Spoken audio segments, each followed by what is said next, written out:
Every 4 to 6 months in American culture, we have a sex scandal, and sex scandals provide a good opportunity to talk with teenagers about sex. The latest sex scandal involves the head of the CIA, David Petraeus, and his biographer, Paula Broadwell. David Petraeus has a wife and children. Paula Broadwell has a husband and children. What are the consequences of this affair? The consequence for David Petraeus was that he had to resign from the CIA. And he recently told CNN that he loves his family and he loves his wife. And now, if their relationship wasn't broken before, it certainly is now. So he has a lot of repairing to do in his marriage. The consequences for Paula Broadwell are similar. She now has this brokenness in her relationship with her husband and with her children, and she's got a lot of repairing to do. And also, she's getting a lot of unwanted attention. Photographers on her lawn, for example. One of the things that I find ironic about this, I guess, is that David Petraeus is the head of the CIA. His job is to keep secrets and to get information. And if he has to lie to get that information, so be it. How do you keep this aspect of your job from influencing your personal life? Do you start thinking that you're invincible, this like power? What do you do with this kind of power, and how do you not allow it to influence the rest of your life? But there's a bigger picture going on here within our culture, and you ask teenagers this question: where do you find sex in your culture? It's everywhere. Sex is on TV, it's on the radio, it's in movies, it's on billboards. You can't get away from the message of sex in our culture. And the basic message is, if it feels good, do it. And this message in our culture is based on a lie. It's based on a lie that says, if you want to find fulfillment in life, just go have sex. If it feels good, do it.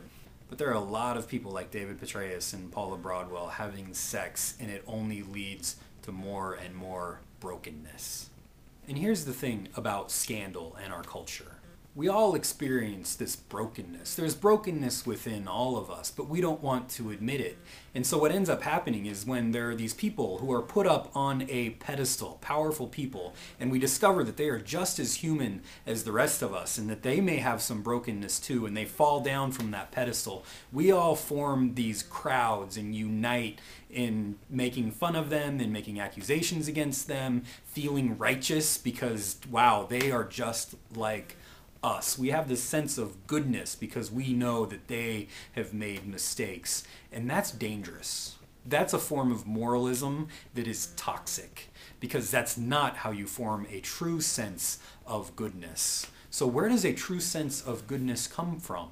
That's the question. And I think that the answer that we receive, at least in the Judeo-Christian text, is that goodness comes from the God who is love. 1 John 4:16 says God is love, and God is trying to allow us to participate in that love in every aspect of our lives, including in our sex lives. The problem is, when we use sex as a form of self-gratification, we use it as power. You use it as a social status. And girls are in a horrible double bind about this, because you're supposed to be sexual, but if you're too sexual, then you're a slut. And what do you do with that if you're a girl? The pressure to have sex is everywhere in our culture, especially in youth culture. But what God is trying to get us to do is to follow in the footsteps of Jesus, who seeks to love everyone, not use others for our own self-gratification, but to love, to seek what is best for the other. And so young people will want to know, when is it appropriate to have sex? And the easy answer that we pastors often give is, wait till you're married. And that might be the best answer, because then you know that you are in a committed relationship. Because I've seen it over and over again when young people have sex and then one of them splits.